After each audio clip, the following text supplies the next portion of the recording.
زندگی کی بنیاد جو ہے وہ یہ حقوق ہے۔ تو اس حوالے سے آج ہم قرآن کے حقوق پر ہماری بات ہوگی۔ دیکھیں، قرآن مجید کی عظمت کے حوالے سے ہم شاعر مشرق ڈاکٹر علامہ اقبال کے کلام میں دیکھتے ہیں کہ قرآن مجید کا جو مرتبہ اور مقام ہے وہ انہوں نے جس طرح بیان کیا ہے، تو شاید ہمارے جو مفسرین ہیں وہ مفسرین بھی ڈاکٹر اقبال جیسا اس کی قرآن کی عظمت کو بیان نہیں کر پائے۔ چنانچہ ان کے الفاظ ہے کہ جز بقرآن زیغمی روباہی است، فخر قرآن اصل شاہنشاہی است، فخر قرآن اختلاطی ذکر و فکر، فکر را کامل ندیدم جز بذکر۔ کہتے کہ بغیر قرآن کے ایک شعر جو ہے وہ لومڑی ہے، مطلب یہ حوصلہ انسان کو قرآن دیتا ہے۔ اور قرآن سے دو اصطلاحات انہوں نے لیے ہیں، ذکر اور فکر۔ ایک ہے سوشل سائنسز کا دائرہ اور دوسرا فزیکل سائنسز کا دائرہ ہے۔ سوشل سائنسز میں انسان کا اگر مطالعہ کیا جائے تو معلوم ہو جائے گا کہ انسان کے اندر یہ جو روحانی مرکز اللہ تعالیٰ نے بنائی ہے، روحانی مرکز، اس روحانی مرکز کو اگر ایکسپلور کیا جائے اور ایکسپوز کیا جائے تو بس اللہ اور انسان ایک دوسرے کے بالکل آمنے سامنے آ جائیں۔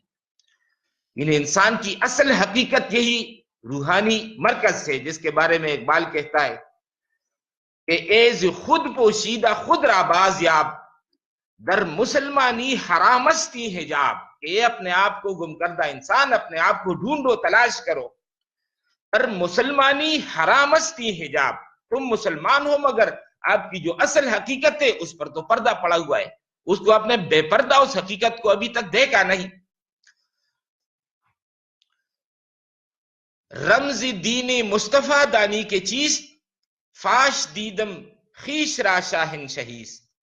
میں محمد الرسول اللہ صلی اللہ علیہ وسلم کے دین کا جو راز ہے وہ آپ کے سامنے اگر بیان کروں تو وہ ہے کہ فاش دیدن خیش را شاہن شہیست، جس نے اپنے آپ کو بے پردہ دیکھا، کھلا ہوا دیکھا، اس روحانی حقیقت پر جن کی نگاہ فوکس ہو گئی تو بس وہی شہنشاہ ہے۔ چیست دین، یہ دین کا خلاصہ کیا ہے؟ دریافتن اسرار خیش، یہ اپنے ان رازوں کو جو باطنی راز ہیں ان کو دریافت کرنے کا نام دین ہے۔ زندگی مرگست بے دیدار خیش، اور جس شخص کو یہ اپنا دیدار حاصل نہ ہو سکا اصل میں وہ زندہ نہیں، مردہ ہے۔ آنکھ بے حق زیس جز مردار نیس، گرچہ کسدر ماتمی اوزار نیس۔ جو شخص بغیر اس حقیقت کے اور اس دیدار کے زندہ ہے، جز مردار نیس، وہ زندہ نہیں، مردار ہے۔ گرچہ کسدر ماتمی اوزار نیس، مگر اس شخص کی اس مردگی پر کوئی شخص ماتم نہیں کرتا، کیونکہ لوگ صرف فزیکل ڈیتھ کو ڈیتھ سمجھتے ہیں اور یہ ہے روحانی موت۔ لہذا روحانی موت کا چونکہ تصور ہمارا ہے نہیں تو ہم اس کو موت نہیں سمجھتے، ہم تو فزیکل ڈیتھ کو موت سمجھتے ہیں۔ حالانکہ اصل موت یہ ہے کہ انسان اللہ تعالیٰ کے ساتھ ان کا معاملہ ڈسکنیکٹ ہو جائے، ڈسکنیکشن ہو جائے تو اصل موت جو ہے وہ یہ راز دکھانے والی جو کتاب ہے وہ ہے در حقیقت قرآن مجید۔ تو اب ہم آتے ہیں قرآن کے حقوق کی طرف۔ سب سے پہلا حق اس کتاب کا ہم میں سے ہر شخص پر کہ اس کتاب کو دل کی گہرائی سے مانا جائے، یعنی وہ موروثی ایمان نہیں بلکہ شعوری ایمان، وہ ایمان جس کو انسان اپنے غور و فکر اور کسب کے نتیجے میں حاصل کر لے، وہی ایمان، اکتسابی ایمان، شعوری ایمان، حقیقی ایمان، قلبی ایمان، واقعی ایمان۔ اور ایک ہے قانونی ایمان، جو وہ تو جب ہم پیدا ہو گئے تو ہم سب کے وہ حاصل ہے، اس کو حاصل کرنے کے لیے ہمیں کوئی جدوجہد نہیں کرنی پڑی، لہذا وہ ایمان جو دل کی گہرائی کے اندر۔ دیکھیں دنیا کے اندر ہم جب بھی کوئی چیز خریدتے ہیں تو سب سے پہلے کوالٹی دیکھتے ہیں، چیز کی کوالٹی کیا ہے۔ ایمان کی کوالٹی یہ ہے کہ وہ دل کے اندر اترا ہوا۔ سیمنٹ کی ایک بوری 600 روپے پہ ملتی ہے، اگر کوئی دکاندار ہم سے کہے کہ میں آپ کو 100 روپے پہ بوری دیتا ہوں تو ہمارا سوال ہوگا کہ کیا اس کا رنگ اور روغن صرف سیمنٹ جیسا ہے یا وہ سارے انگریڈینٹس اس کے اندر ہیں جس سے کہ سیمنٹ بنتا ہے؟ تو ایک ہے ایمان کا بالکل ظاہر اور نام، ایک ہے اس کی وہ اصل کوالٹی کہ اس کے اندر وہ انگریڈینٹس موجود ہے کہ نہیں، وہ اگر موجود ہے تو فبہا۔ لہذا اس حقیقی ایمان کو روشنی میں لانے کے لیے قرآن مجید کے اندر فرمایا اذا جاءک المنافقون قالوا نشهد انک لرسول اللہ، اے نبی صلی اللہ علیہ وسلم جب یہ منافقین آپ کے پاس آتے ہیں تو کہتے ہیں، ہم اقرار کرتے ہیں، گواہی دیتے ہیں کہ آپ اللہ کے رسول ہیں۔ واللہ یعلم انک لرسول، اللہ تو جانتا ہی ہے کہ آپ اللہ کے رسول ہیں۔ واللہ یشہد ان المنافقین لکاذبون، اور اللہ گواہی دیتا ہے کہ منافق جھوٹے ہیں، یہ جھوٹ بول رہے ہیں۔ مطلب یہ بات کہ آپ اللہ کے رسول ہیں یہ بالکل واقعہ ہے، حقیقت ہے، فیکٹ ہے، مگر یہ منافق چونکہ اس کے زبان اور دل کا کے اندر وہ ہارمنی نہیں ہے، یہ وہ دل سے نہیں کہہ رہا، اس کا جو باطنی وجود ہے اس کہنے میں وہ شامل نہیں ہے، لہٰذا یہ بات جھوٹی ہے جو یہ لوگ کہہ رہے ہیں۔ مطلب ہے جب تک یہ دل کی گہرائی سے یہ بات نہ کہیں تب تک ان کے ایمان کا کوئی اعتبار نہیں۔ آگے 6 پارے میں فرمایا وَإِذَا جَاءُوكُمْ قَالُوا آمَنَّا، اور جب یہ آپ کے پاس آتے ہیں تو کہتے ہیں ہم ایمان لائے ہیں، وَقَدْ دَخَلُوا بِالْكُفْرِ وَهُمْ قَدْ خَرَجُوا بِهِ، حالانکہ یہ کفر کے ساتھ اسلام میں داخل ہوئے اور پھر جب نکلے تو کفر کے ساتھ ہی نکلے۔ مطلب وہ ظاہری قانونی طور پر تو یہ مسلمان بن کر آ گئے اور مسلمانوں کے رجسٹر میں ان کا نام آ گیا، مگر چونکہ وہ اندر و باطن والا ایمان ان کو حاصل نہیں تھا، لہٰذا جب یہ نکلے ہیں تو پھر اسی کفر کے ساتھ یہ باہر نکلے۔ اس ظاہر اور باطن کی حقیقت کو سمجھانے کے لیے قرآن مجید میں سورۃ الحجرات ایک منفرد شان کی سورت ہے جس نے اسلام اور ایمان ان 2 حقائق کو جو ہے وہ روشنی میں لایا ہے۔ چنانچہ پہلے رکوع میں فرمایا وَلَكِنَّ اللَّهَ حَبَّبَ إِلَيْكُمُ الْإِيمَانَ وَزَيَّنَهُ فِي قُلُوبِكُمْ، لیکن اللہ نے ایمان کو تمہارے لیے محبوب بنایا اور اس کو تمہارے دلوں کے اندر مزین کیا، یعنی دل کی بات کو گویا کہ آپ انڈر لائن کیجیے۔ پھر آگے فرمایا قالت الاعراب آمنا، یہ بدو کہتے ہیں جو مدینہ کے آؤٹ سکرٹس میں رہتے ہیں، یہ کہتے ہیں کہ ہم ایمان لائیں، قل لم تؤمنوا، اے نبی صلی اللہ علیہ وسلم آپ ان سے کہہ دیجئے کہ آپ ایمان نہیں لائے، ولیکن قولوا اسلمنا، ہاں یہ کہیں کہ ہم اسلام لائے ہیں، اسلام کے دائرے میں ہم آ گئے ہیں، ولما يدخل الایمان فی قلوبکم، اور ایمان ابھی تک تمہارے دلوں کے اندر داخل نہیں ہوا۔ تو یہاں پر پھر گویا کہ دل کے لفظ کو جو ہے وہ ہائی لائٹ کیا کہ جب تک یہ دل کے اندر یہ حقیقت اگر اتری ہوئی نہیں ہے تو پھر اس پر اس ایمان کا اطلاق نہیں ہوتا۔ اور یہ بات عارف رومی، مولانا رومی جن کو کہتے ہیں اپنی مثنوی میں کہتے ہیں کہ تازہ کن ایمان ناز گفتی زبان، اے ہوارا تازہ کر دی در نہاں، کہ ایمان تازہ کرو، مگر میرا مطلب یہ نہیں ہے کہ بس زبان سے صرف کلمہ پڑھو، اے ہوارا تازہ کر دی در نہاں، خواہشات نفسانی کو تو آپ نے دل کے اس ڈرائنگ روم میں تازہ کر کے رکھا ہوا ہے، اور ایمان جو ہے تو وہ صرف بس الفاظ کی شکل میں تمہارے ہونٹوں پر ہے۔ اقبال کہتا ہے تو عرب ہو یا عجم تیرا لا الہ الا لغت غریب جب تک تیرا دل نہ دے گواہی، زبان سے کہہ بھی دیا لا الہ تو کیا حاصل، دل و نگاہ مسلمان نہیں تو کچھ بھی۔ تو کہ یہ وہ حقیقت ہے ایمان کے حوالے سے کہ ایمان کی اصل حقیقت تو یہ ہے کہ یہ قول سے آگے بڑھ کر کنوکشن کی صورت اختیار کر لے، انسان کے دل کی گہرائیوں میں بیٹھ جائے۔ چنانچہ ایک اور انداز سورۃ النساء میں آیا یا ایھا الذین آمنوا آمنو، اے ایمان والو ایمان لاؤ۔ انہیں عجیب انداز ہے کہ پہلے تو یہ تسلیم کیا جا رہا ہے کہ ایمان والو، اور پھر یہ کہ ایمان لاؤ۔ تو مطلب اے ایمان والو، لیگلی آپ کا سٹیٹس یہ ہے کہ آپ نے کلمہ پڑھ لیا تو بس آپ دائرہ اسلام میں شامل ہو گئے۔ اب ایک مسلمان کے جو حقوق ہے وہ آپ کے بھی ہیں دنیا کے اندر، مگر آخرت کے اندر جب اللہ تعالیٰ کے حضور آپ پیش ہوں گے تو وہاں پر پھر ایک دوسرا پیمانہ ہوگا کہ ان کے دلوں کو ٹٹولا جائے، دلوں کے اندر یہ حقیقت ہے کہ نہیں۔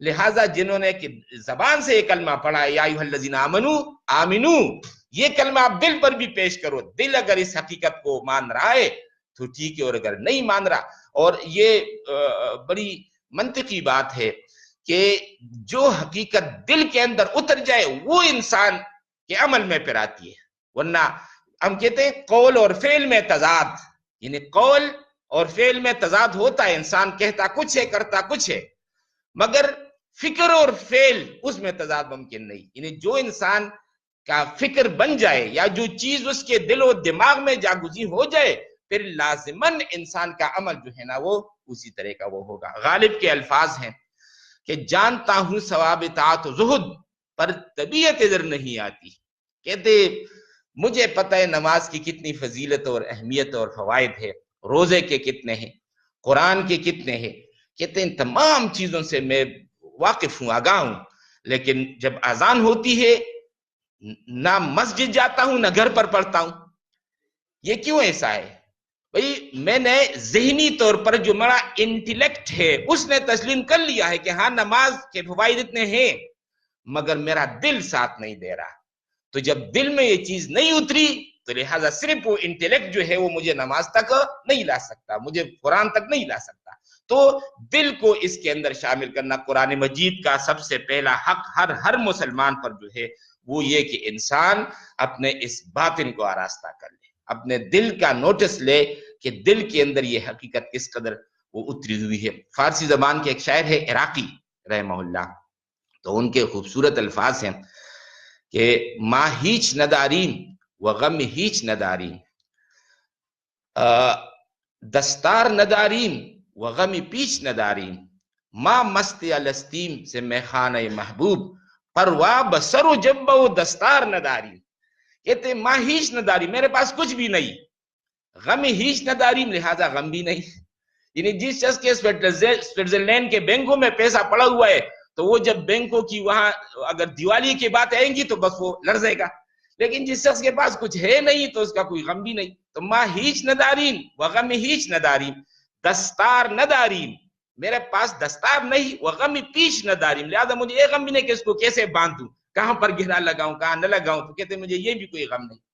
تو اب آگے وہ پتے کی بات ہے، ما مست الستیم ز میں خانہ محبوب، کہتے میرے دماغ میں اور دل میں تو بس وہ ایک بات جو آئی ہے جو اللہ تعالیٰ نے ارواح کو خطاب فرمایا، نویں پارے سورۃ اعراف میں جو ہے کہ ارواح ابھی ہماری یہ باڈیز نہیں تھی، صرف روحیں تھی، جب روحوں کو اللہ تعالیٰ نے مخاطب کیا الست بربکم، کیا میں تمہارا رب نہیں ہوں، قالوا بلا، تو ارواح نے کہا کہ ہاں۔ تو عراقی کہتے ہیں کہ ما مست الستیم ز میں خانہ، مجھے تو بس اسی خطاب نے جو ہے نا، میری ساری تشویش یہ ہے کہ اس کے مطابق میں ٹھیک جا رہا ہوں کہ نہیں، پروا بسر جب و دستار نداری، لہذا مجھے ظاہری یہ سر کو سنوارنا اور دستار کو رکھنا اور یہ ظاہری شکل صورت کو میرے پاس اب اس کے لیے وقت نہیں ہے، میں ابھی اس ایمانی حوالے سے اپنے آپ کو آراستہ کر رہا ہوں، یعنی وہ دل پر جو محنت ہے میں ابھی وہ کر رہا ہوں، اس سے فارغ ہو جاؤں تو پھر میں باہر کی دنیا کی طرف وہ آ جاؤں گا۔ تو لہٰذا یہ قرآن مجید کا پہلا حق ہے کہ اس کو دل کی گہرائی سے مانا جائے، وہ ایمان جو ہے وہ عرفان اور یقین اور کنوکشن کی شکل اختیار کر لے، یہ کنوکشن اگر آ جائے تو بس پھر انسان کے عمل کا حصہ بن جائے گا۔ نمبر 2، دوسرا حق قرآن مجید کا یہ کہ یہ ایمان جس انسان کو حاصل ہو جاتا ہے، گویا کہ انسان نے ایک پودا کاشت کر لیا ایمان کا، ایک بیج بو دی۔ اب جب ہم بیج بوتے ہیں، پودا کاشت کرتے ہیں، تو اس کے ساتھ جو چیز ہمیں اب مسلسل کرنی پڑے گی، اب اس پودے کو نشوونما دینا، اور یہ نشوونما اس کو کیسے ملے گی؟ پانی دو پانی دو پانی دو، یعنی یہ پودے کی خوراک ہے، پانی اگر آپ نہیں دیں گے تو بس وہ مرجھا جائے گا، سوکھ جائے گا، ختم ہو جائے گا، لہذا مسلسل پانی مسلسل پانی۔ چنانچہ یہ جو ایمان کا پودا انسان نے دل کے اندر کاشت کر لیا، اب اس کو پانی کی ضرورت ہے، اس پانی کا نام ہے تلاوت و ترتیل، یعنی قرآن مجید کو پڑھنا، مسلسل پڑھنا، مسلسل پڑھنا. یہ جب انسان وہ پڑھتا ہے تو گویا کہ اس سے آ کر وہ اندر کی جو روحانی حقیقت ہے اور وہ جو ایمانی پودا ہے وہ پودا اب جو ہے وہ پروان چڑھے گا، اوپر کی طرف جو ہے وہ جائے گا. تو یہ اس کو گویا کہ پودا دینا، پانی دینے کے مترادف ہے.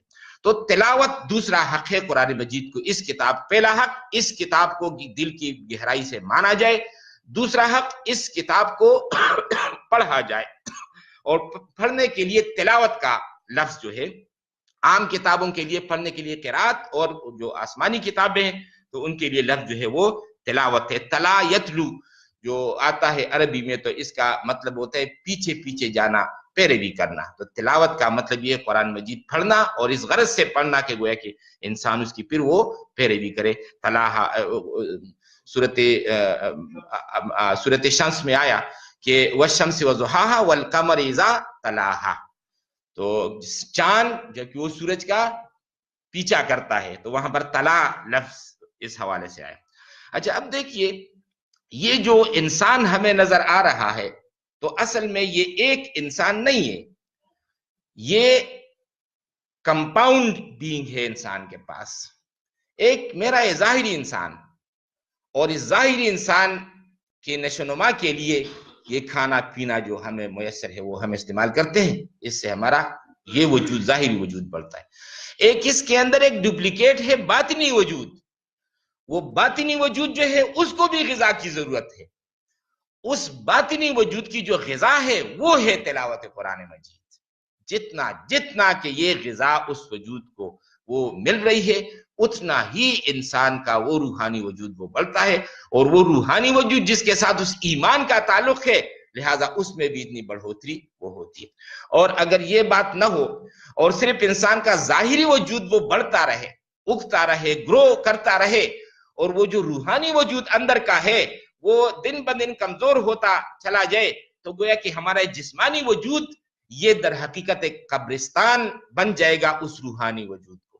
کہ بے روحانی وجود اس کے اندر جو ہے تو وہ تو بس مر کپ گیا ہے، اب روحانی وجود اس کا برقرار نہیں رہا. چنانچہ عارف رومی کے الفاظ ہے کہ اے دریغا اے دریغا اے دریغ، ماہ من پنہا بماند زیر میغ. دریغا فارسی میں افسوس کو کہتے ہیں کہ افسوس افسوس صد افسوس. ماہ من میرا جو چاند ہے، پنہا بماند وہ چھپ گیا ہے، زیر میغ وہ بادلوں کے اندر چھپ گیا ہے.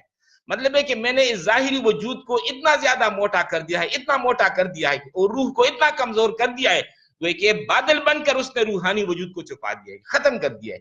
اب روحانی وجود کا میری زندگی کے اندر جو ہے کوئی عمل دخل نہیں رہا، بس صرف یہ کھانا پینا ہے اور صرف اس وجود کی وہ بڑھوتری ہے. تو لہٰذا قرآن مجید کی جو تلاوت ہے تو اس تلاوت سے یہ ایک غذا ہے، اور یہ غذا در حقیقت انسانی روح کو ملتی ہے. اس روح کے ذریعے ہم نے جو ایمان کا جو پودا کاشت کیا ہے اس کو گویا کہ پانی مل رہا ہے. تو یہ دوسرا حق. اور یہ جو تلاوت ہے تو اس بارے میں رسول اللہ صلی اللہ علیہ وسلم کی حدیث ہے کہ ان هذه القلوب تصدع كما يصدع الحديد اذا صابه الماء قیل یا رسول اللہ صلی اللہ علیہ وسلم ما جلاؤها. کہتے ہیں یہ جو دل ہے، یہ دل بھی زنگ پکڑتے ہیں جس طرح کے لوہا ہو، اور اس کو اگر کسی نمی کی جگہ میں آپ رکھ دے تو لوہے کو بھی زنگ پڑ جاتا ہے. تو کہتے ہیں دلوں کے ساتھ بھی یہ معاملہ ہوتا ہے. تو پوچھا گیا کہ اے اللہ کے رسول، پھر اس کی صفائی ہم کیسے کریں، سیکل کیسے کریں؟ تو جواب دیا کہ کثرت و ذکر الموت و تلاوت القرآن. موت کی کثرت سے ذکر کیا کرو اور قرآن مجید کی تلاوت، قرآن مجید کی تلاوت. گویا کہ اس نے آ کر جسم اور بدن کے جو پردے اس پر پڑے ہیں اور اسی کی وجہ سے وہ زنگ آ گیا ہے، یا گناہوں اور نافرمانیوں کی وجہ سے جو زنگ آ گیا ہے، اس زنگ کو یہ تلاوت قرآن مجید کے ساتھ جو ہے وہ صاف کر لیا کرے. یہ تلاوت جو قرآن مجید کا دوسرا حق ہے ہر مسلمان پر.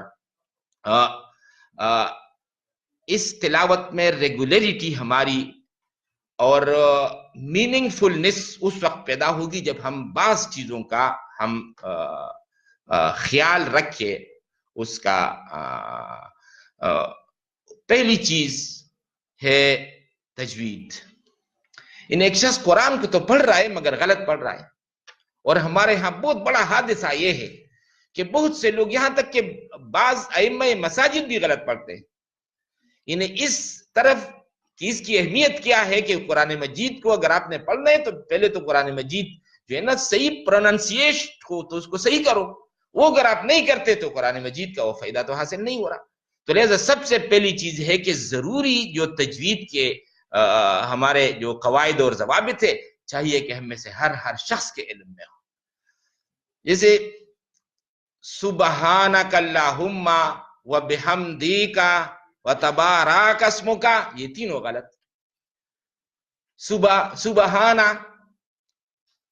سبحانک اللہم، یعنی اصل میں یہ جو سین پیش کے بعد جو با آ رہا ہے با، یہ ساکن ہے. سبحانہ، یعنی اس کو آپ ایسا نہ پڑھیں کہ وہ زبر بن جائے.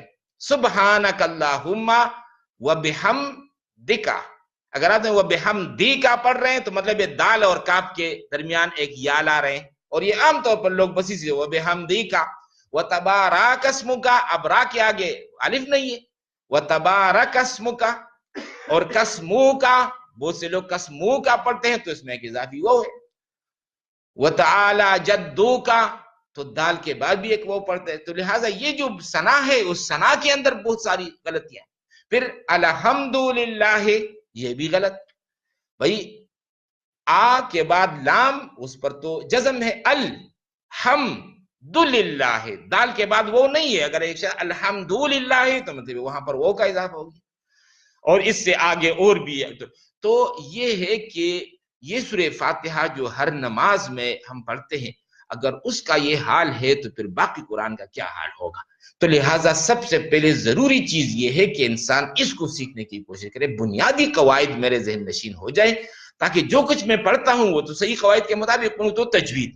نمبر 2، روزانہ کا معمول، کہ یہ تلاوت اس طور پر نہ ہو کہ آج تو انسان نے ایک پارہ پڑھ لیا اور پھر 6 مہینے گزر گئے اور پھر اس کی طرف انہوں نے نگاہی نہیں کی. تو لہٰذا روزانہ کا معمول، چونکہ یہ غذا ہے روح کی، تو کھانا اگر ہم نے ظاہری وجود کو اگر کھانا ہم روز دیتے ہیں تو پھر تو چاہیے کہ روحانی وجود کو بھی روز کھانا ملے. تو روحانی وجود کو اگر 6 مہینے بعد کھانا دیں گے تو روحانی وجود جو ہے وہ تو بالکل کمزور ہو جائے گا. تو روزانہ کا معمول چیز، زیادہ سے زیادہ انسان جو ہے وہ جو زیادہ سے زیادہ مقدار ہے کہ 3 دن میں قرآن مجید کو ختم کرنا، یا پھر کم سے کم کہ مہینے میں ختم کرنا، ہفتے میں ختم کرنا. یہ قرآن مجید کے اندر جو 7 منازل ہیں، تو یہ اسی وجہ سے کہ لوگ اس کو ایک ہفتے میں ختم کرتے تھے، ایک منزل ایک دن، پھر دوسرے دن، پھر تیسرے، پھر چوتھے دن. تو لہٰذا قرآن مجید جو ہے وہ ختم ہو جاتا تھا اور پھر اس کا آغاز کرتے تھے. تیسری چیز خوش الحانی ہے کہ قرآن مجید کو زیادہ سے زیادہ انسان، یعنی میں جب قرآن مجید کی طرف اگر میری تھوڑی بہت توجہ ہوئی تو یہ بھی کہ کبھی مصر کے قراء حضرات کی تلاوت سننا، کبھی پاکستانی قراء کی، اور وہ جس انداز میں قرآن مجید کا وہ پڑھتے ہیں تو وہ انداز جا کر سیدھا انسان کے جو ہے وہ دل پر دستک دیتا ہے. اقبال کے وہ الفاظ ہیں کہ تیرے ضمیر پہ جب تک نہ ہو نزول کتاب، گرہ کو شاہ ہے نہ راضی نہ صاحب کشاف کے. قرآن جا کر انسان کے ضمیر کے دروازے پر وہ دستک دے. تو لہٰذا گاڑی میں انسان جا رہا ہے، اپنے پاس انہوں نے تلاوت اور خوبصورت تلاوت وہ سن رہا ہے، بہت بڑا اس کا جو ہے نا وہ اثر ہوتا ہے. مصر کے جو مشہور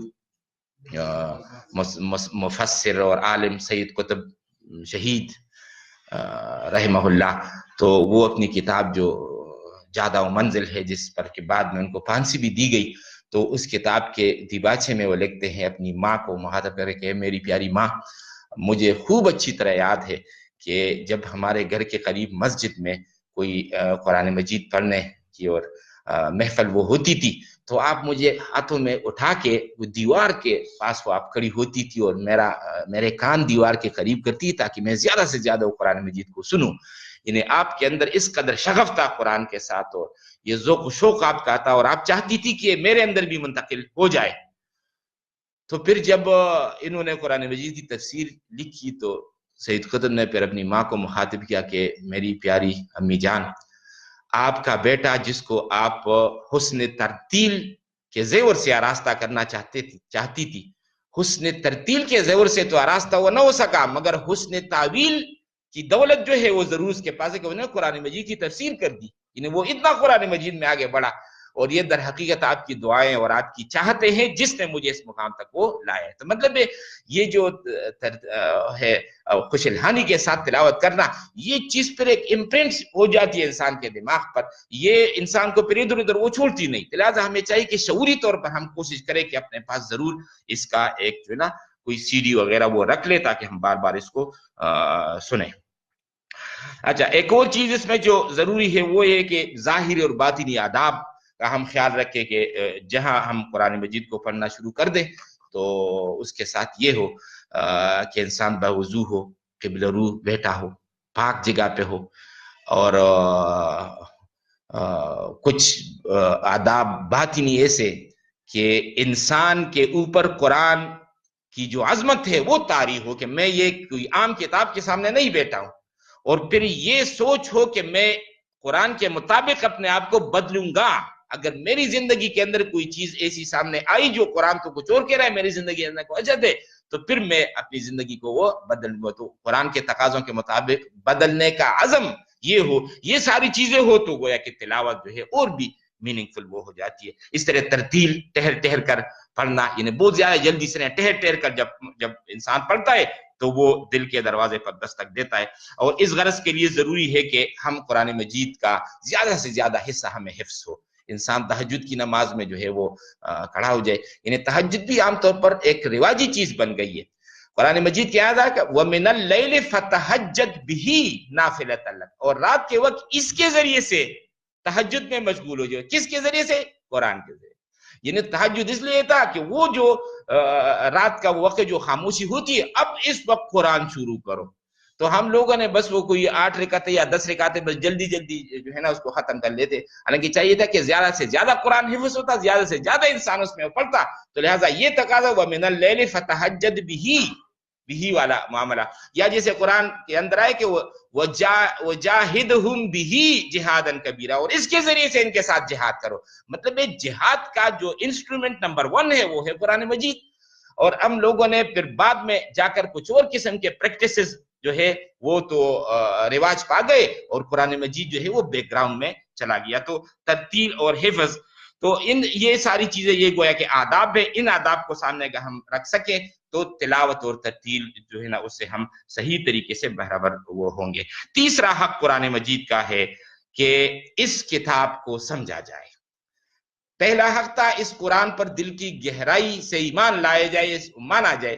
دوسرا حق تھا اس کتاب کو بار بار پڑھا جائے، اور تیسرا حق ہے کہ اس کتاب کو سمجھا جائے۔ ظاہر بات ہے قرآن مجید اس لیے آیا ہے کہ اس کو سمجھا جائے۔ چنانچہ مولانا امین حسن اصلاحی رحمہ اللہ کی جو چھوٹی کتاب ہے تدبر مبادئ تدبر قرآن، اس میں ایک جگہ لکھتے ہیں کہ محض الفاظ کی تلاوت کر لینا اور قرآن کے معنی کی طرف توجہ نہ دینا صحابہ کا طریقہ نہیں۔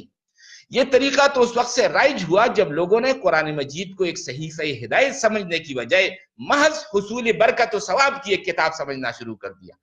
جب زندگی کے نشیب فراز میں رہنما ہونے کی بجائے اس کا مصرف یہ رہ گیا کہ ہم جس ضلالت اور گمراہی کا ارتکاب کریں قرآن کے ذریعے سے اس کے اندر برکت ڈال دیا کریں، جب لوگوں نے اس کو تعویذ کے طور پر استعمال کرنا شروع کر دیا کہ جب وہ اپنے شیطانی مقاصد کی تکمیل کے لیے نکلیں تو قرآن ان کے ہاتھ میں ہو تاکہ اپنے شیطانی مقاصد میں کامیاب ہو جائیں۔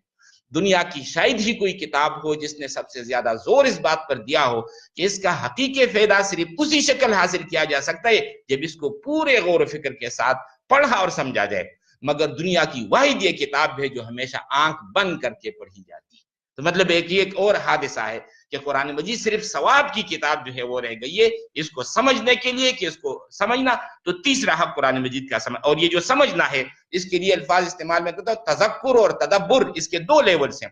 تذکر ایک ہے کہ جو قرآن مجید کے جو سرفیس پر جو کچھ چیز پڑی ہوئی ہے جو حقیقت ہے اس کو اٹھا لینا، جیسے سمندر ہے، سمندر کے سرفیس پر کچھ چیزیں پانی کی ہوتی ہے، کچھ چیزیں آپ اگر غوطہ کریں گے تو نیچے سے لائیں گے۔ تو سرفیس پر اس کا جو مفہوم ہے وہ ہے تذکر، کہ اس کتاب کو جو آپ پڑھیں گے تو اس دنیا کے اندر ہوتے ہوئے آپ کے سامنے جو کچھ ہے آپ دنیا کے اندر غرق نہیں ہوں گے، بلکہ دنیا کے ورے اور پیچھے وہ اصل حقیقت اللہ کی جو ہے نا اس پر آپ کی نظر جو ہے وہ ٹک جائے گی۔ اقبال فارسی میں کہتا ہے کہ بنوری تو برافروزم نگارا کہ دیدم اندرون مہر مارا، یا اللہ آپ نے مجھے نور ایمان جو دے دیا ہے اس کے زور سے برافروزم نگارا، وہ نورانیت میرے نگاہوں کے اندر آ گئی کہ دیدم اندرون مہر ماہرا. تو میں صرف عام سائنسدانوں کی طرح چاند سورج ستاروں کو نہیں دیکھتا، بلکہ چاند سورج ستاروں کے پیچھے جو حقیقت ہے میں اس کی طرف میری نگاہ جاتی ہے، میں اس حقیقت تک وہ پہنچتا ہوں. تو لہٰذا یہ کہ اس حقیقت تک انسان جو ہے نا وہ پھر پہنچتے ہے تذکر. اور اس حوالے سے قرآن مجید اپنے آپ کو ذکرہ تذکرہ یہ یاد دہانی ہے. مطلب جو کچھ یہ کتاب کہتی ہے آپ کے وجود کے اندر یہ چیز اللہ تعالیٰ نے پوٹینشلی رکھ دی ہے، اس پر دنیا کے گرد غبار آ گئے ہیں، پردے آ گئے ہیں. لہذا قرآن مجید جب انسان پڑھتا ہے تو پردے اٹھتے چلے جاتے ہیں، اور اندر کا وہ اصل انسان جو ہے، وہ اصل حقیقت وہ چنانچہ قرآن میں آیا افلا ينظرون الى الابل كيف خلقت، کیا یہ اونٹوں کو نہیں دیکھتے کیسے پیدا کی گئی، والى السماء كيف رفعت، اور آسمان کو نہیں دیکھتے کیسے بلند کیا گیا، والى الجبال كيف نصبت، اور پہاڑوں کو نہیں دیکھتے کہ کیسے نصب کر دیے گئے گویا کہ زمین کی میخیں ہیں، والى الارض كيف سطحت، اور زمین کی طرف وہ نہیں دیکھے کس طرح اس کو رہن سہن کے لیے ہموار بنا دیا گیا ہے. فذکر انما انت مذکر، اے نبی صلی اللہ علیہ وسلم بس آپ ان لوگوں کی نگاہ ادھر منعطف کیجئے، باقی آپ کا کام یہ نہیں کہ ہاتھ سے پکڑ کر آپ کسی کو جنت لے جائیں، باقی حقائق ہر انسان کے اندر ہیں، اللہ نے رکھی ہوئے، پردے ہٹا دو اور ان سے کہو کہ یہ حقیقت، پھر یہ آگے کا راستہ انسان جو ہے نا وہ خود بخود طے کرے گا. تو یہ تذکر. اور دوسرا جو لیول ہے تو دوسرا لیول ہے تدبر کا، کہ وہ لوگ جن کو اللہ تعالیٰ نے بڑا دماغ دے رکھا ہے وہ قرآن مجید کو جو وقت کا جو اعلیٰ ترین علمی سطح ہے اس کے مطابق وہ پڑھیں اور پھر جو ہے نا وقت کا جو چیلنج ہے اس کا جواب دے. جیسے کہ ڈاکٹر اقبال کا لیول ہے، مولانا مودودی کا لیول ہے، ڈاکٹر رفیع الدین کا لیول ہے، اس لیول پر اس قرآن مجید کو وہ جو آپ پڑھیں گے تو اس کے اندر سے پھر جو ہے یہ وہ گویا کہ قرآن کے سمندر کے اندر ایک غوطہ ہوگی، اور جو موتی پھر انسان کو نظر آئیں گے تو وہ موتی وہاں سے لائیں گے. تو یہ تین حق کا چوتھا حق قرآن مجید کا کہ یہ پہلا حق تھا اس قرآن کو مانا جائے، دوسرا تھا اس کو پڑھا جائے، تیسرا تھا اس کو سمجھا جائے، چوتھا یہ کہ یہ ماننا پڑھنا اور سمجھنا کس لیے؟ تاکہ یہ عمل میں آ جائے. اگر انسان نے وہ ایمان بھی لا چکا ہے، وہ پڑھتا بھی ہے اور سمجھا بھی ہے مگر عمل میں نہیں ہے تو ایک دوغلا پن ہے بہت بڑا، کہ یہ تو گویا کہ ایک پیتھالوجی ہے کہ یہ انسان کے اندر کیا ہے، بھئی سب کچھ سمجھ رہا ہے پھر بھی یہ عمل کے اندر وہ نہیں ہے، تو یہ گویا کہ یہ مرض کی علامت ہے. تو چوتھا حق ہے کہ قرآن پر عمل کیا جائے. اور یہ جو عمل ہے تو عمل کے بھی دو درجے ہیں، ایک یہ کہ انفرادی زندگی کا عمل اور دوسرا اجتماعی زندگی کا عمل. انفرادی زندگی کا عمل یہ ہے کہ میں جب قرآن کو میں نے پڑھا اور سمجھا اور مجھے نظر آیا کہ فلاں فلاں چیزیں تو میری زندگی میں ہے وہ تو قرآن کی ہدایت کے بالکل برعکس ہے، تو لہٰذا اب میں نے اپنی زندگی سے وہ غلط چیزیں نکال لی اور اپنی انفرادی زندگی پر گویا کہ میں نے اب اپنے اندر وہ اطاعت پیدا کر لی کہ اب میں قرآن کے سامنے وہ جھک کیا. اقبال کے بڑے خوبصورت الفاظ ہیں کہ ناکسز فرما پذیری کس شود، کہ جو ناقص انسان تھا جس کی کوئی حیثیت نہیں تھی، از فرما پذیری جب قرآن کے سامنے اس نے سر رکھ دیا، کس شود اب اس سے قیمتی انسان بن گیا. ناقص فرما پذیری کس شود آتشر باشد ز طغیاں خس شود. کہتے آگ ذرا روشن کر دو، اس میں آپ نے ایندھن ڈال دیا، جب سارا ایندھن جل گیا، آگ کے شعلے بلند ہوئے، ایندھن ختم ہو گئے تو شعلے پھر نیچے آ گئے. ٹھیک ہے، تو اتنا سر اوپر رکھنا جو ہے نا یہ بالکل عارضی طور پر ہوتا ہے. فرعون کا سر اوپر گیا مگر وہ عارضی تھا، پھر زمین کی طرف وہ آ رہا. بادرا زندان گل خوشبو کند قید بورا نافع آہو کند. مثال دیتے ہیں کہ دیکھو ایک ہے ہوا اور ایک ہے خوشبو. ایک چمن ہے، یہاں سے ہوا چلی ہے تو اب یہ ہوا ہے، وہاں پر پھولوں کے اندر اس کے یہ سیپلز اور پیٹلز کے اندر جب ایسے سرکولیٹ ہوئی ہے ہوا اور باہر نکلی ہے تو اب یہ ہوا نہیں ہے، اب خوشبو ہے. تو اقبال کہتے ہیں کہ بادرا زندان گل، یہ ہوا جب پھول کے اندر بند ہو گئی خوشبو کن تو اب یہ خوشبو بند. تو کہتے ہیں جس نے قرآن مجید کے اندر اپنے آپ کو بند کر دیا ہے کہ میں اب وہی کروں گا جو قرآن مجھے کہتا ہے، اسی کی اطاعت کے ذریعے میں اپنے آپ کو بند کر دیا تو اب یہ ہوا نہیں بلکہ خوشبو بن گیا. تو یہ ہے چوتھا حق. تو اب میں نے کہا کہ انفرادی زندگی میں عمل کرنا، اور دوسرا ہے اجتماعی زندگی میں، وہ یہ کہ انسان وقت کا جو پولیٹیکو سوشو اکنامک سسٹم ہے، معاشی نظام پر قرآنی معاشیات کو قائم کرو. معاشرتی نظام میں قرآنی اصلاحات کو قائم کرو، سیاسی نظام میں اللہ تعالیٰ کا نظام عدل اجتماعی وہ قائم کرو. اگر وہ نہیں ہے تو پھر مساجد کے اندر پھر نمازیں ہیں اور روزے ہیں، اور وہاں پر جو ہے نا ایک ظالمانہ اور غیر منصفانہ نظام جو ہے وہ ہوگا. لہذا اس طرف سے بھی ہم انتہائی جو ہے قرآن مجید کی ناقدری ہو رہی ہے کہ قرآن مجید صرف مسجدوں کے اندر وہ پڑا ہوا ہے. ہمارے پارلیمنٹ ہاؤس میں، اسمبلی ہال کا، وہاں پر در حقیقت قرآن مجید کو حکمران بنانا چاہیے. تو یہ ہے اجتماعی سطح پر قرآن مجید پر عمل کرنا، اور وہ امت مسلمہ کی اجتماعی ذمہ داری ہے. وہ کسی ایک جگہ اس کو قائم کر کے دکھائیں اور دوسرے لوگوں کے پھر دعوت دے تاکہ سارے لوگ قرآن کا نظام جو ہے وہاں پر وہ قائم کر لے. اور آخری حق قرآن مجید کا وہ یہ کہ یہ 4 حقائق جب انسان کے سامنے آ جائیں قرآن مجید کے حقوق، کہ اس کتاب کو مان بھی لیا، اس کو پڑھ بھی لیا، پھر اس کو سمجھ بھی لیا اور اس پر عمل بھی کر رہا ہے، تو 5واں حق اس کتاب کا یہ ہے کہ اس کو دوسروں تک پہنچایا جائے.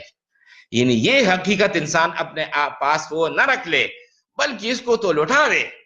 اقبال کی اردو کے الفاظ ہیں کہ یہی کچھ ہے ساقی متاع فقیر، اسی سے فقیری میں ہوں میں امیر، میرے قافلے میں لٹا دے اسے، لٹا دے ٹھکانے لگا دے اسے. کہتے ہیں یہی کچھ ہے. اقبال کہتے ہیں کہ میرے ساقی، میرے مخاطبین کو بتاؤ کہ میرے پاس کوئی پیسہ ٹکا نہیں ہے، البتہ قرآنی فکر ہے، اور یہ جو قرآنی اور دینی فکر ہے اسی سے فقیری میں ہوں میں امیر، میں اپنے آپ کو تمام انسانوں اور بادشاہوں سے زیادہ امیر سمجھتا ہوں کہ میرے پاس یہ اللہ تعالیٰ نے مجھے دے دیا. یہی کچھ ہے ساقی متاع فقیر، اسی سے فقیری میں ہوں میں امیر، میرے قافلے میں لٹا دے اسے. میرے قافلے والے کو کہو کہ کوئی پیسہ نہیں چاہیے کہ آپ مجھے پیسے دے کر خرید لے، یہ ویسے جا کر بانٹو، پہنچاؤ لوگوں تک. میرے قافلے میں لٹا دے اسے، لٹا دے ٹھکانے لگا دے اسے. اور یہ ٹھکانے تب وہ لگے گا جب یہ دوسرے لوگوں تک وہ پہنچ جائے. تو لہٰذا قرآن مجید کا 5واں حق ہم میں سے ہر شخص پر یہ کہ زیادہ سے زیادہ اس کتاب کو دوسروں تک. ڈاکٹر عبدالعزیز ضیاء صاحب ابھی جو درس قرآن کے حوالے سے بات کر رہے تھے تو وہ بھی در حقیقت یہی بات ہے کہ چلو ہم لوگوں تک تو یہ بات پہنچی ہوئی ہے، لیکن یہ کہ ہمارے دوسرے بھائی جو ہیں بہت زیادہ ٹیلنٹڈ لوگ وہ موجود ہیں، مگر ان تک چونکہ بات ابھی پہنچی نہیں ہے. ان تک اگر اللہ تعالیٰ ہماری وجہ سے بات پہنچائے تو وہ لوگ ہم سب سے آگے بڑھ کر دین کے پیغام کو. دیکھو تاتاری جو ہے، تاتاری آ کر انہوں نے عالم اسلام کو تہوبالا کر دیا، خون بہا دیا، مگر پھر تاتاریوں نے جب قرآن مجید کو پڑھا تو پھر انہوں نے پھر آ کر اسلام کا جھنڈا اٹھایا کہ ہے آیا فتنہ تاتار کے افسانے سے، پاسباں مل گئے کعبے کو صنم خانے سے. تو اب یہ ہماری کوتاہی اور کمی ہوگی اگر ہم ان حقائق کو دوسروں تک وہ نہ پہنچائے. اللہ تعالیٰ سے دعا ہے کہ وہ ہمیں قرآن مجید کے ان تمام حقوق کو سمجھنے، ہضم کرنے، جذب کرنے اور پھر ان حقوق کو دوسرے لوگوں تک وہ پہنچانے کی زیادہ سے زیادہ جو ہے وہ توفیق دے. اور تاکہ ہم جب اللہ تعالیٰ کے حضور جب ہم کھڑے ہوں گے تو ہم یہ کہہ سکیں کہ یا اللہ، یہ جو پیغام مجھے ملا تھا آپ کی طرف سے اور میں نے اس کو جس طور پر سمجھا تھا، میں نے اپنی زندگی میں یہ کوشش کی ہے، آخر دم تک میں لگا رہا کہ یہ پیغام جو ہے وہ دوسرے لوگوں تک جو ہے وہ پہنچ جائے. بس آخر میں اختتام کرتا ہوں مولانا رومی کے ان اشعار پر کہ یہ انسان کو جب قرآن کے ساتھ جب انسان وابستہ ہوتا ہے تو یہ انسان کو عظیم کر دیتا ہے. یعنی یہ وہ کتاب ہے، یہ حقوق اگر ہم نے ادا کر دیے تو اس سے ہم بلند ہو گئے. تو ان کے الفاظ ہیں کہ مادہ خورشید مداح خود است، کہ دو چشمم روشن و نامرمد است، ضم خورشیدی جہاں ضم خود است، کہ دو چشمم کور و تاریک و بد است. وہ فرماتے ہیں کہ مادہ خورشید، ایک شخص باہر نکلا اور انہوں نے سورج کو، دھوپ کو دیکھا تو اس نے تعریف کی، ماشاءاللہ بہت ہی برائٹ سورج ہے آج. تو اس کو کہتے ہیں مادہ خورشید، جس نے خورشید کی، سورج کی تعریف کی کہ ہاں برائٹ ہے. مداح خود است، کہتے ہیں یہ شخص یہ صرف سورج کی تعریف نہیں کر رہا، اپنی بھی کر رہا ہے. یعنی اپنی تعریف اس حوالے سے کہ میری آنکھیں اندھی نہیں ہیں، میں دیکھ رہا ہوں، میری آنکھیں بالکل ٹھیک ٹھاک ہیں. اور کہتے ہیں ضم خورشیدی جہاں ضم خود است، جو شخص وہ سورج کو نہیں دیکھ رہا تو بھئی اس کی وجہ یہ ہے کہ اندھا ہے، اس کی آنکھیں اندھی ہے، لہٰذا یہ صرف سورج کی ضم بیان نہیں کر رہا بلکہ اپنی خامی بیان کر رہا ہے کہ میری آنکھیں نہیں ہے اس لیے مجھے سورج نظر نہیں آ رہا. تو قرآن شریف کے جلو اور سائے میں جو انسان وہ آ جائے تو اس نے تو معاشرے کے اندر خود یہ منوا لیا کہ یہ ایک عظیم انسان ہے جس نے آ کر جس کے اندر وہ روحانی آنکھیں تھی کہ قرآن مجید کو عظمت جو ہے نا وہ اس کی سمجھ میں آ گئی. اللہ تعالی ہمیں زیادہ سے زیادہ توفیق عطا فرمائے. وآخر دعوانا ان الحمدللہ رب العالمین. جزاک اللہ. کون سے تاتاریوں نے پھر اسلام کی خدمت کی تھی سر؟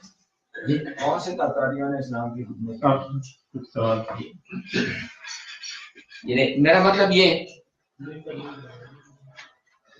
کہ یہ جو مسلمانوں کی تاریخ ہے ایک تو اسلام کے عروج کا وہ دور ہے محمد رسول اللہ صلی اللہ علیہ وسلم اور پھر خاندان بنو امیہ اور بنو عباس.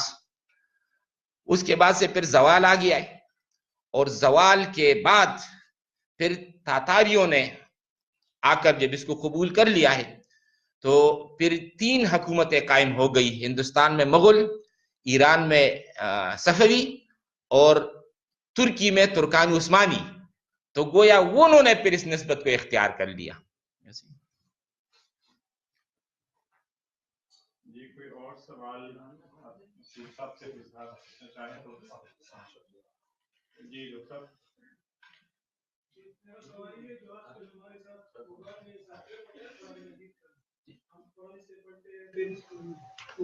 واش روم بھی رہ جاتے ہیں, ہمارے جیبوں میں بھی ہوتا ہے, ہمارے نیچے بھی آتا ہے, ہمارے بچے بھی جاتے ہیں کہیں پہ.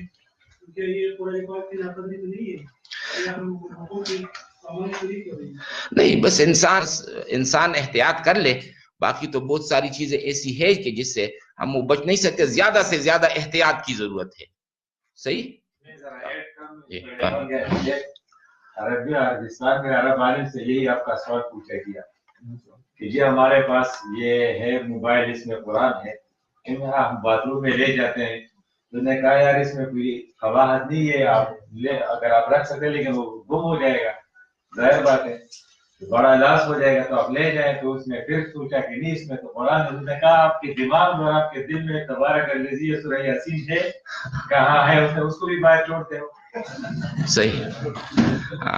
مطلب ہے کہ بہت چھوٹی باتیں, بس انسان احتیاط کرے. کوئی ظاہری طور پر ایسا ہو قرآن کا تو اس کو معاشرے میں اس طرح ہے کہ کلمہ پڑھنے کے بعد جس طرح نماز پہ زور دیا جاتا ہے کہ فرض ہے پڑھنی چاہیے, اس میں اتفاق کا حالت بہت ضروری عمل ہے. یہ کیا اسی طرح جب جو ہماری عام سوسائٹی ہے اس کا کسی طرح بالکل رجحان نہیں ہے, تو ہم یہ پبلک میں کہہ سکتے ہیں کہ جس طرح آپ نماز پڑھتے ہو فرض ہے, بھائی نہیں قرآن بھی پڑھو یہ بھی فرض ہے پبلک. جی ہاں, ہاں جی صحیح ہے. یعنی یہ تو اصل میں وہ جو حادثہ ہوا کہ قرآن مجید پس منظر میں چلا گیا ہے, اور یہ درس قرآن اس لیے ہے کہ قرآن مجید کی جو وہ حقیقت اور عظمت ہے وہ سامنے لائی جائے. تو یعنی جو رسول اللہ صلی اللہ علیہ وسلم کے جو فرائض منصبی قرآن میں 4 مقامات پر 4 بیان ہوئے ہیں, 4 مقامات پر اور 4. یتلو علیہم آیاتی, وہ ان پر اللہ کی آیات تلاوت کرتا ہے. وَيُزَكِّيهِمْ, ان کا تزکیہ کرتا ہے. وَيُعَلِّمُهُمُ الْكِتَابَ, ان کو کتاب سکھاتا ہے. وَالْحِکْمَةَ, اور حکمت سکھاتا ہے. ٹھیک ہے. اب یہ جو 4 ہیں ان چاروں کا منبع اور سرچشمہ ہے قرآن مجید. ویسے اس میں جب ہم دیکھتے ہیں یتلو علیہم آیاتی ہی, وہ آیات تلاوت کرتا ہے, اور پھر 3 نمبر پر آیا کہ وَيُعَلِّمُهُمُ الْكِتَابَ, اور وہ ان کو کتاب سکھاتا ہے. تو بظاہر یہ ایک ہی بات معلوم ہوتی کہ بھئی آیات کی تلاوت کرنا اور کتاب سکھانا ہو تو ایک ہی بات ہے, مگر حقیقت میں یہ ایک نہیں ہے. قرآن مجید کی مختلف حیثیتوں کو یہاں پر جو ہے نا وہ ظاہر کیا گیا ہے. قرآن مجید کا وہ حصہ جس میں کہ احکام نہیں ہے, اور اس نے صرف انسان کو اورینٹیشن دی کہ اس کائنات کے اندر آپ کی حیثیت کیا ہے, آپ کیا کوئی کمانڈنگ پوسٹ پر ہے یا سبارڈینیٹ ہے, ماتحت کی حیثیت ہے, غلام کی حیثیت ہے آپ کی. مکے کے اندر جو قرآن نازل ہوا اس قرآن نے آ کر لوگوں کے اس نقطہ نظر کو درست کر لیا. لہذا وہ قرآن جب انسان پڑھتا ہے وہاں پر آیات آفاقی کہ ادھر تم ذرا دیکھو, نظر دوڑاؤ, یہ کھول آنکھ, زمین دیکھ, فلک دیکھ, فضا دیکھ, مشرق سے ابھرتے ہوئے سورج کو ذرا دیکھ, تو کہتے ہیں وہاں پر نظر دوڑاؤ, وہاں سے بھی آپ کو اللہ کی معرفت حاصل ہو جائے گی. پھر نمبر 2 آیات انفسی اپنے اندر، وفی انفسکم افلا تبصرون، اور تمہارے اندر بھی یہ حقیقت موجود ہے، کیا تمہیں نظر نہیں آتا؟ ادھر بھی نگاہ دوڑاؤ تو وہاں سے بھی آپ کو معرفت، من عرف نفسہ فقد عرف ربہ۔ اور نمبر 3 آیات قرآنی، تیسرا اس کا جو سورس وہ یہ کہ اگر یہ 2 چیزوں کو دیکھنے میں آپ نے کوئی غلطی کر لی تو آپ کی کریکشن پھر قرآن مجید کی آیات کر دیں گے، لہٰذا قرآن مجید کی آیت کے ساتھ جو ہے نا وہ وابستگی اختیار کر لو۔ تو تلاوت آیات قرآن کا وہ حصہ جس نے آ کر ایمان کو بلڈ کیا، ایمان کو بنایا، وہ ہے تلاوت آیات۔ پھر جب یہ سب کچھ ہو گیا اور انسانوں نے سمجھ لیا کہ ہاں ہماری حیثیت اللہ تعالیٰ کے غلام کسی ہے، تو اب آگے بات آئے گی کہ اب غلام کے کرنے کا کام کیا ہے؟ نماز پڑھو، روزہ رکھو، نکاح سے کرو، طلاق سے دو، اب یہ احکامات شروع ہو گئے۔ لہٰذا قرآن مجید کا وہ حصہ جو احکامات سے بحث کرتا ہے وہ ہے کتاب، وَيُعَلِّمُهُمُ الْكِتَابُ، ان کو کتاب سکھاتا ہے۔ جیسے ہم کہتے ہیں جغرافیہ کے حوالے سے کہ بھئی فلاں فلاں جگہ یہ معاملہ وہ ایسے ہے، اور پھر اس کی فلسفی سامنے دی کہ ایسا کیوں ہے، تو سب سے پہلے تو یہ بات واضح کر دی کہ فکری طور پر جو ہے انسان اس حقیقت کو سمجھ لے، اور جب اس نے سمجھ لیا اب اس کو احکامات دو۔ جب آپ نے تسلیم کر لیا کہ آپ کی حیثیت غلام کی ہے، لہٰذا آپ غلام کے فلاں فلاں کام کرو، تو قرآن کے اندر پھر احکامات شروع ہوئے۔ تو تلاوت آیات اس کا سورس بھی قرآن، پھر تعلیم کتاب اس کا سورس بھی قرآن، درمیان میں وہ یزکیہم تزکیہ اس کا سورس بھی قرآن۔ عام طور پر ہمارے ہاں انہیں تصوف کے حوالے سے جو پریکٹسز وہ ایجاد ہو گئی، ان میں سے بہت سی چیزیں ایسی ہیں جس کا مصدر اور منبع قرآن مجید اور سنت رسول صلی اللہ علیہ وسلم نہیں ہے، تو وہ بھی اس لیے کہ قرآن مجید جب بیک گراؤنڈ میں وہ چلا گیا تو پھر یہ دوسری قسم کی چیزیں سامنے آنا شروع ہو گئی، لہذا قرآن میں یہ فلکرم جو ہے وہ پھر بدلنا ہے کہ قرآن کی طرف۔ یہ بڑا اچھا سوال ہے آپ کا کہ ہم ہر جگہ ہم اپنے دروس قرآن میں ایک درس ہم عظمت قرآن پر رکھیں کہ بھئی پہلے قرآن مجید کی اس حیثیت کو انسان وہ سمجھ لے۔ تو اور آخر میں حکمت، یہ حکمت جو ہے وزڈم، کہ جو کچھ حکم ہے جو کچھ دیا جا رہا ہے اس کے پیچھے کیا وزڈم، کیا فلسفی ہے، اس کا منبع اور چشمہ بھی قرآن۔ تو لہٰذا وہ چاروں مناسب رسول اللہ صلی اللہ علیہ وسلم کے جو ہیں کام ہے، ان چاروں کے چاروں کو ہم نے قرآن سے حاصل کرنا ہے، اور اسی معاشرے میں بھی وہی کام کرنا ہے۔